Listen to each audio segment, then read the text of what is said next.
இது என்ன ஆயுஷ்மத் பவ சௌமிய யோகம், இதற்கான ஸ்பெஷாலிட்டி என்ன அப்படிங்கிறது தான் பார்க்க போறோம். அதாவது நமக்கு பஞ்சாங்கம்னா என்னன்னு நமக்கு தெரியும்.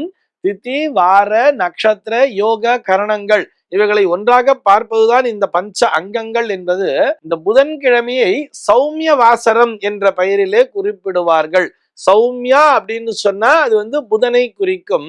இது போக அந்த ஆயுஷ்மான் அப்படிங்கிற ஒரு யோகத்தை கொடுத்திருக்கா இல்லையா, இன்னைக்கு பஞ்சாங்கங்களிலே வரக்கூடிய யோகமாக அந்த யோகம் பார்த்தோம்னா இன்னைக்கு ஆயுஷ்மான் அப்படிங்கிற ஒரு யோகத்தை கொடுத்திருக்கா. கரணம் பார்த்தோம்னா பவம் அப்படிங்கிற ஒரு கரணத்தை கொடுத்திருக்கா.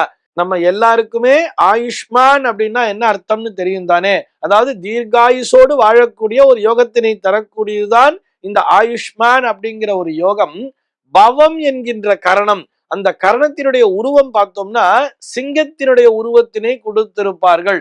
சிங்கம் தானே அரசனாக இருக்கும், ஆயுஷ்மதாக இருக்க வேண்டும், அதாவது தீர்காயுஷுடன் வாழ வேண்டும். எப்படின்னு சொன்னா சிங்கம் போல தலைமை பொறுப்பை ஏற்றுக்கொண்டு வாழ வேண்டும். அதுவும் எப்படி சௌமியமாக வாழ வேண்டும் சொல்றார். சிங்கம் போல் தலைமை பொறுப்பை ஏற்றுக்கொண்டிருந்தாலும் அந்த இடத்திலே ஒரு ராட்சச குணமானது இல்லாமல் எப்படி இருக்க வேண்டும், சௌமிய வாசரம்னு சொன்னா அது புதனை குறிக்கும்.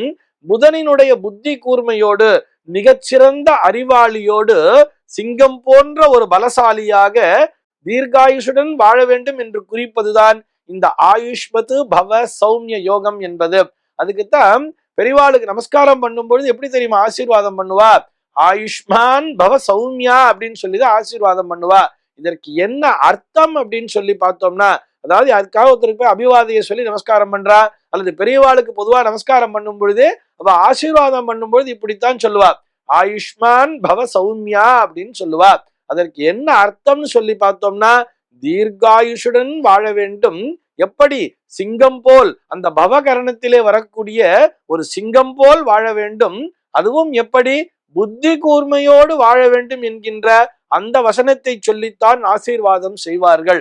ஆக இந்த நாளிலே இந்த ஆயுஷ்மத் பவ சௌமிய யோகம் இருக்கக்கூடிய இந்த நாளிலே என்ன பண்ணணும்னு சொன்னா, ஆக இந்த நாளிலே இன்னொரு விஷயம் என்ன கோயின்சிடென்ட்டா வந்திருக்குன்னு சொல்லி பார்த்தோம்னா, ஹய பூஜை அப்படிங்கிற விஷயத்த சொல்லியிருக்கோம் இல்லையா. அந்த குதிரைகளையும் பூஜை செய்து வணங்க வேண்டும் சொல்லியிருக்கான்னா, அந்த ஹயக்ரீவர் அப்படிங்கிறவர் நம்முடைய நினைவிற்கு வந்து விட வேண்டும் அல்லவா. ஹயக்ரீவர் தானே முழுமையான ஞானத்தை தரக்கூடியவர். ஆக ஞானத்தை தரக்கூடிய குருக்களுக்கு நம்முடைய குருமார்களை சென்று வணங்க வேண்டும். நாம் யாரை நம்முடைய ரோல் மாடலாக கருதுகிறோமோ, யாரை நம்முடைய ஆசிரியர்களாக கருதுகிறோமோ அவர்களை சென்று வணங்க வேண்டும்.